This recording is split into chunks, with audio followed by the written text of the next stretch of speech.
All right, we just got finished putting the last piece. This was pointing up. I decided just to 45 it. Goes through the hole and it turns and goes up here. And this is for the first floor laundry tray. Well, the dryer, of course.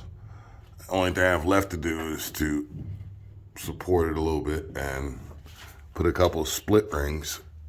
At least one here close to the up. And I'll get one back in here. And it's going through the hole, so it's not going to fall out, but you do want to make sure it is secure. So that's it. We got to put some brackets on that. And I moved, well, let's go up here a second. Show you where it ends. So the update today is the HVAC guys showed up. And a different part of the crew. And as I predicted, all the guys who did this, except for one, were fired. So there you go. The gauge was over here. This is the range. The gas range was supposed to be here. In previous videos, you'll see that in the video I had the gauge here. I did finally hold a hard 20. I solved all the leaks. So this will be like the third leak test. So I'm really just testing this 11 or 12 feet of 3/4 that was added to the gas system. So it's been tested already, but we're gonna pump it back up again. And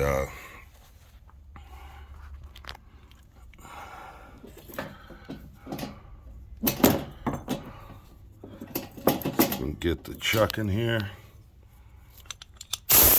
I kind of called it. Those guys were going to get fired. It's just ridiculous the stuff they were doing. And then too, you see, it's a thing of management, because remember I was saying in my other videos, you're only as good as your worst mechanic. I don't care if you have 20, 30, 50 people in your company, and you got some good mechanics and some bad mechanics. What people remember is the bad stuff. They don't remember the good stuff. All right, so we're holding a hard 21. We'll come back and check on that in a while. But that is the last of the gas piping. It's coming out pretty good. And yeah, like I was saying, as the compressor's trying to drown me out, no, there you go. As I was saying, take some pride in your work. I know it sounds like I'm trying to blow a horn, but I'm not. Especially for the younger people who are trying to get their master's license. Take pride in what you do. Because there's an old saying, you could do 10 things great, and you do one thing screwed up, and it takes you 20 or 30 more good things to for people to not look at a bad thing. So if you take your time, read. Well, I was saying before that the owners of this place are engineers. So, you know, I came in and I'm doing the work, and they like the work that's being done by us. But I still ask questions. When I'm going to do something, I still ask. And the only good thing about working for engineers is when I'm doing certain things, they understand why. That part's a plus. But don't take it for granted. As soon as you start thinking you know it all and just doing things willy-nilly, it comes back to haunt you. So take heed on that and take care. I don't know if I had in the video, but I got it real quick. So this is the hot riser. Here's the hot feeding the service box. We got the supports in there. This is always found as a good idea. Put yourself some supports on each sides of these PEX valves. Most PEX valves don't have a way to support them. I did see some Nordicas that actually had a brass body with mounting holes in it. They were kind of cool. I have them around here somewhere. I'll put them in a video for you. But anyway, so the laundry tray is done, and we got it all the way up to the second floor level. And this is for the common bathroom, these risers. And as I explained in the video, if I'm saying it again, it's okay. They don't want as many valves in the basement if they could help it, because they want to make a flat drywall ceiling. However, there are going to be some panels down there, and I explained to them, you're not going to get away with not putting any panels in, because you have the clean outs and certain valves. These, for the common bathroom, rise in the laundry closet here.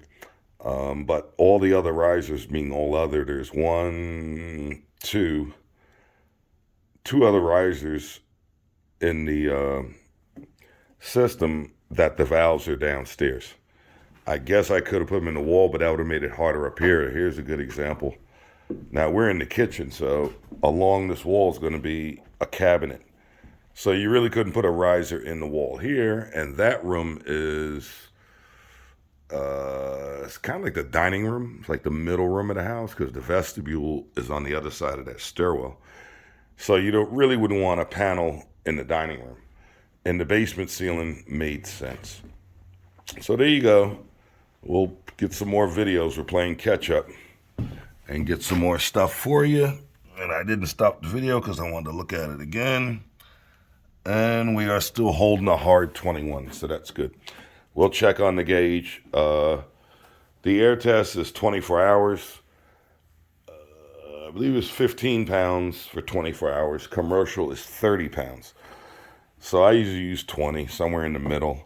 And I explained all that in a previous video about water columns and mercury, inches of mercury, and all that good stuff. Read your code book. It's all in there. More importantly, for natural gas, read your fuel book.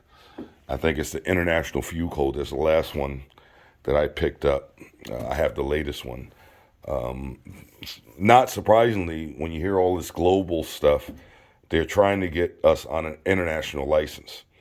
I don't think it'll work. You got to have sections. There's no way you could plumb here and plumb in India the same way. Even here in the States, there's a difference between plumbing here and plumbing in Hawaii or Alaska. So, the climates are different. You'll face different things. And at the end of the day, when you read your code book, it always says local administrative authority. So even the code has allowances for local. Like where I was explaining, this house is historic. So they're more concentrating on the external. But once the historians get a hold and like a property in this area, yes, you'll do it to code, but they give them a lot of leeway. I think it's politics. They just don't want to start fighting with them. All right, see ya.